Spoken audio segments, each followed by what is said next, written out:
what I just want to show you guys is this is an attempt. Obviously, this is a model, and all models are just maps of meaning, ways of interpreting things. But I think this one's very, very good because if you look at energy and if you look at emotions, there are the lowest emotion on the human totem pole, so to speak, is shame.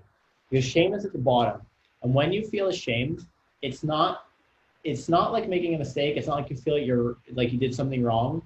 Brene Brown talks about this in like her book about the power of vulnerability. When we feel shame, we feel that there's something wrong with us. Like we are flawed as a being. And there is basically no worse emotional experience than that. Like to feel that we are clearly separate. We are different in a worse way than everything else, everyone else. We are separate, we are less than, we are not good enough. And I mean, if you hear anything Tony Robbins has been teaching for many, many years, the root of all human fear is that we're not good enough and we won't be loved. And from a spiritual perspective, like everything is consciousness, and it's a conscious, loving energy that drives existence forward. Builds procreation, growth, even like trees, growing, plants growing, people fornicating and repopulating. It's driven by this connective, positive energy. And separation takes that system apart.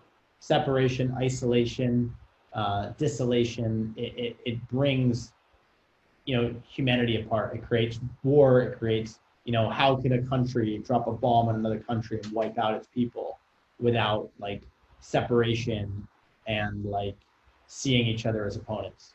So at the very bottom, we have shame, which makes us feel separate, not good enough, absolutely outcast, exiled, and the worst, which for our tribal roots as humans is really the worst thing that we can imagine to feel. Above that, we have guilt, apathy, and grief. Now, often what happens when we're feeling really down, that feeling where you can't get out of bed, that can be some combination of fear and grief. Like we're feeling anxious, because we're thinking about the future, or we're feeling grief because we're thinking about the past. You may have heard Eckhart Tolle say before that depression is living in the past and anxiety is living in the future. It's very true. So we're in this range, and the numbers don't really matter too much. It's just an idea, a way to understand where you're at. In a way, if you're feeling sad, that's better than feeling shame. Anyone who's been through a breakup or grieved a very difficult loss, there is a process that you go through. And there's a certain point, when you're pissed off and angry and you leave the house and go to the gym, it's a positive thing, because you were down here before. So this is the way we kind of map our emotions. Often when we're feeling grief and fear and grief, or either anxious or depressed, and we don't do what we should, then we start to lose passion, not care about anything, which is what apathy means. And then because we don't care about anything, we're not doing anything, we're just feeling shitty, we start to fall down into guilt and shame because we know that we shouldn't feel like this, so we feel even worse. And this is how we stay stuck. How we break out of this is by recognizing, at first we may find some desire, and desire is not a great thing. I wish I had that. Envy, jealousy start to come in this area. But we also, might get pissed off, but anger creates inertia, can get us into action. For some of you who have issues with anger, who have patterns of anger, there's a very high chance that anger is serving you in some way. Anger is helping you achieve some desired result. And in order to let go of your anger, you're going to need to find a better method. Pride and courage come next, right? An identity to protect. And we have to act a certain way because we have to uphold our identity. This comes to pride. And that can lead to courage. Because of who we believe we are, we take certain actions. And eventually neutrality, where this is a good place to be, right? Neutrality, we're not affected by this stuff anymore. We accept it. Well, we haven't quite reached acceptance, but we're not affected by it, right? Willingness, I didn't write this exactly. For me, these things kind of go together. You can see how neutrality would shift toward being open, and being open would shift toward being in acceptance with what is. And as Eckhart Tolle says, right, the silliest thing in the world is to be in opposition to what is, because it already is. To be angry after you bust out of a tournament, it already happened. What are you going to change about it? You know what I mean? It makes no sense. It's very illogical. So the faster we can move into acceptance, unconditional acceptance, if you've already accepted all possibilities before they happen, and we have a preference and we do everything in our power to bring about and manifest the result we would like, but we already accepted the limitations and the fact that, like, at the end of the day, we have our part and the universe has the other part. So we're going to do everything in our power for the what we want, what our preferences, and then if the universe delivers a different answer, we have faith that maybe that's what's best for us in this moment. You know, maybe we're going to win a bigger tournament. Maybe, you know, for whatever reason, this wasn't our day, but this is the end of the road for us, and our day is going to come another day. When we accept that, and we just, okay, you know, some days we got to accept a lot of shit. Some days you wake up and your mind keeps telling you like terrible thoughts because your energy is down and you feel bad. And then it's telling you, oh, you're not good enough. And like, oh, you're going to continue to lose. And you're just like, okay, cool. I accept that my mind is telling me that. I don't believe it. I don't agree with it. I'm not afraid that that's going to be the truth. I just, okay, that's what my mind wants to say right now. I'm going to, sure, cool. Like, what do you do when you meet someone whose mind you're not trying to change anymore? Like someone you've given up on. Like some person in your life who's toxic and negative, you know, yeah, sure, okay, cool, cool. There's a really great quote that says, I've gotten to a point in my life where I no longer try to change people's minds. It's like if I meet someone and they say 2 + 2 is 5, I say, you're right, good job. And that's like this place of acceptance. Like people are as they are, they're walking their own paths in life.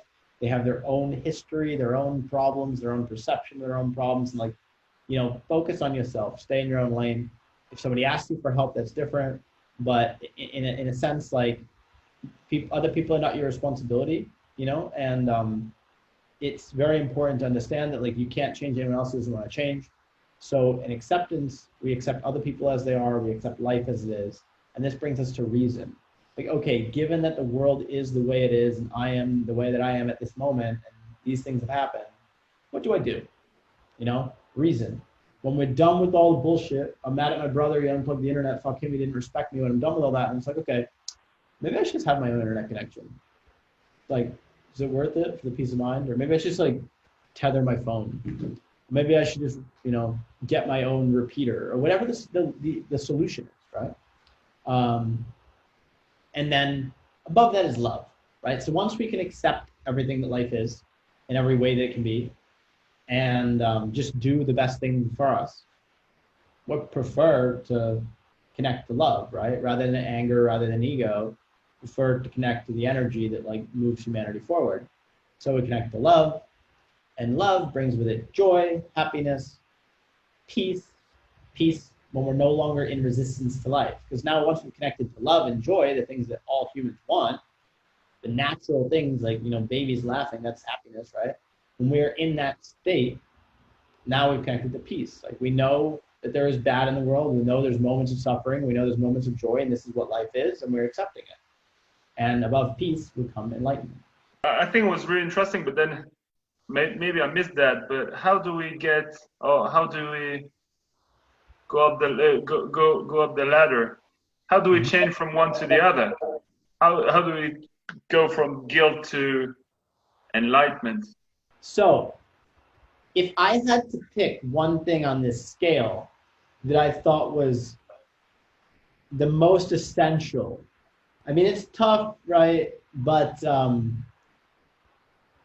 I would say acceptance is the thing that I think you could always grasp for, right? If like Ryan Holiday wrote this book, The Obstacle is the Way. It's the title says it all.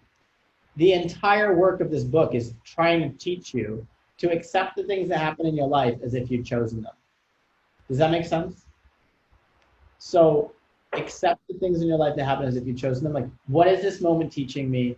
How is this making me better? How is this the best thing that ever happened to me? Like, how is this developing my character? And you know, I went through some difficult times in my life, and almost all of them turned out to be, in retrospect, some of the most important things that I ever experienced. You know, whether it was like really difficult experience in a ending of a relationship, or in a moving of a country and having to say goodbye to people. I had really difficult experiences in ayahuasca that I've talked about before. I had really difficult experiences in poker. I had big losses. I had big financial swings from cryptocurrency. And all of those things help make me have a better perspective on life, like help me become the person that I am, have the perspective that I have the sense of peace that I have. Like none of those things were fun at the time, but I can see now how they all needed to happen to kind of bring me to where I am. Why do you think we can't accept things? I feel like it's because maybe we're just holding expectations too much, like too broad. Like we expect things to happen a certain way, and when it doesn't, there's just more resistance towards what's actually happening.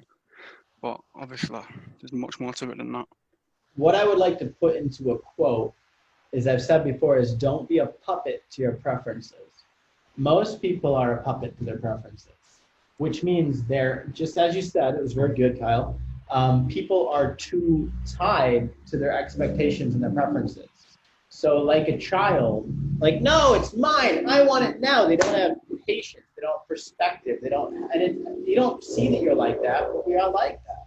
You know, we don't trust that life might know better than us.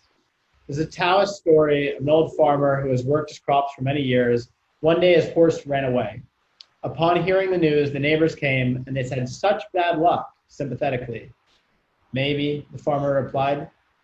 The next morning, the horse returned, bringing with it 3 other wild horses. "How wonderful," the neighbors exclaimed. "Maybe," replied the old man. The following day, his son tried to ride one of the untamed horses, was thrown and broke his leg. The neighbors again came to offer their sympathy for what they called his misfortune. "Maybe," answered the farmer. The day after, military officials came to the village to draft young men into the army. Seeing that the son's leg was broken, they passed him by. The neighbors congratulated the farmer on how well things had turned out. "Maybe," said the farmer. How many times have we mentioned how many bad regs there are out there? Not that it's not nice to say that, but how many people are out there that probably aren't as good as they would be if they'd struggled more? How many people don't have the skill set to survive in today's games because they were too fortunate in the early part of their career and they didn't work hard enough because they didn't need to? Sometimes not getting what you want is the best thing for you. How many people ever had a relationship they really wanted to work out that now they count their lucky stars it didn't? I did. I don't know about you guys. Never like had a breakup or a relationship end where you're like, "Oh no, I really like don't think this should end," and then you look back a couple years later and you're like, "Holy fuck!" Like, woo! You know, it's sometimes not getting what you want is the best thing for you. Where do you think that tendency comes from, just to always expect more? Like you always want more. It's the part of our nature that we're supposed to transcend. I think, you know, it's just lower level emotions. It's kind of like, it's separation, right? It's I want more for me because I'm like separate and I want to be better than other people. It's coming from a place of ego, and you know, when stuff is tough in life, our survival instincts get activated. Like a lot of people right now are acting like dickheads right now. You know, like in the supermarkets, fighting over hand sanitizer. You know, getting all the toilet paper and masks they can, like the fucking going out of style. Like people are in survival and their lower emotional and energy centers are activated, the ones that they, you know, try to keep themselves alive, and they're not able to think with this higher consciousness. It's like more unity consciousness. If you read the teachings of Jesus Christ, like not to bring religion into this, but that's like, it's like a form of consciousness, you know, to see life as other people being part of the same as you, to see that you're the fabric of existence in everybody, and to see that we are like not separate. And that's like a more, a less Newtonian determinist view of reality and a more like quantum view of physics. So it's to see like the limitations of your body, not necessarily being the limitations of your energy and who you are, your existence, and seeing humanity as like a, almost like we are human cells in the body of humanity. And when you start to see life that way, you know, you start to see things a little bit differently, and you start to, this is, you know, why people give to charity based on like their level of consciousness. Some people give to charity because they're very conscious and they want to help the world. Some people give to charity because they're very unconscious and they want to feel validated they're a good person. I mean, either way, I guess the result's kind of the same, but like it's very different. And people kind of in the middle maybe don't give charity at all because they're not actually at a point where they care genuinely about the care of other people, where they're past the point where their ego would necessitate them to keep up looks and appearances. Josh has something. Yeah, something I'm curious about that connects to the picture you just showed us. I'm curious about how one transcends from kind of fake acceptance to real acceptance. So like an example of that is, you know, I think when we first start playing poker and we get a bad beat and instantly it's like refusal, that was unfair, that shouldn't happen to me, right? And then you get to a point when you're a bit more knowledgeable and you know that it's part of the game, and so you kind of accept it, right? Like, oh, my aces lost to kings, for example. Inside you feel horrendous about it, but on the outside you're kind of fake accepting, like, yeah, it's part of the game, but it's still eating at you, right? I'm sure a lot of people have experienced it. You're like, I know I'm not supposed to react to this, but it still hurts. And then you get to that acceptance level, right, where supposedly you know you made the right decision and therefore we're indifferent to the outcome because our happiness or sense of ability isn't derived based off outcomes but off a process. And it's more trying to understand how one knows when they've gone from that fake acceptance to real acceptance. Okay, so the fake acceptance is actually resistance. The fake acceptance is like, I should already be at peace with this, but I'm not, and therefore that's resistance, right? It's resisting what you're actually feeling because you think you should feel something different. So the quote I'm going to pull up, it's Eckhart Tolle. Don't look for peace. Don't look for any state other than the one you are in now. Otherwise, you will set up inner conflict and unconscious resistance. Forgive yourself for not being at peace.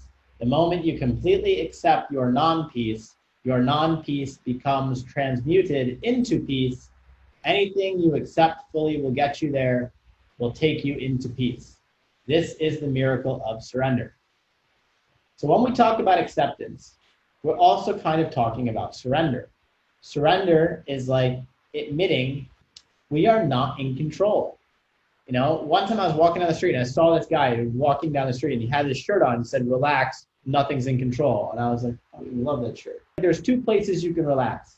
You can relax when you think you're in control, and you can relax when you've admitted you're not in control. You can't relax when you're trying to be in control, but you're not.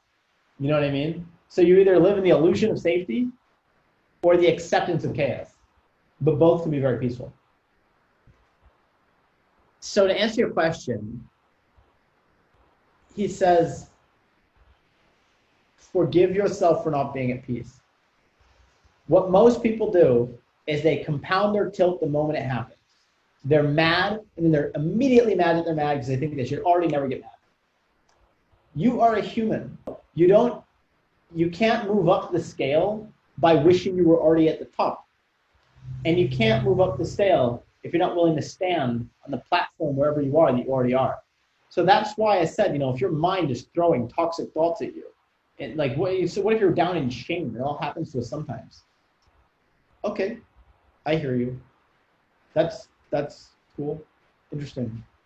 You know, that's what my mind has to say today. Wow, crazy. And you know, listen, it's like a cloud. It's like if you can imagine a dark cloud coming and like passing over you. And this is some of those lower level emotions. Like a cloud of shame is over your head, or a cloud of guilt, or a cloud of anger. I mean, when you see somebody who's living in that kind of energy, they're like really like just pissed off all the time and things bother them, they're just annoyed, and it's everything, life is constantly in their way. If you guys haven't watched the David Foster Wallace speech about This is Water, talks a lot about this, like people act out and the subconscious belief that life is just in their way. People are in their way. Talk about this in the very first video in the course, Why Are We Here? The Me, Me, Me, Me song. It's like they don't even realize it. But for you guys who realize it, just see it. It's like a storm passing through, you know? This too shall pass. Some days you wake up and you're in a funk. And you're like, how do I get out of the funk? How do I get out of the funk? Accept that there's a funk. James, I woke up, I felt like shit, I didn't want to feel like shit. How do I never feel like shit again? I'm like, well, the way you can feel like shit the least is by accepting it when it happens, doing the things that often help you feel better without expectation that they necessarily will immediately, and, you know, living in a way that minimizes the likelihood that funks happen. But look, funks may still happen. And the moment you get tilted that it's happening, you're more tilted. Does that make sense?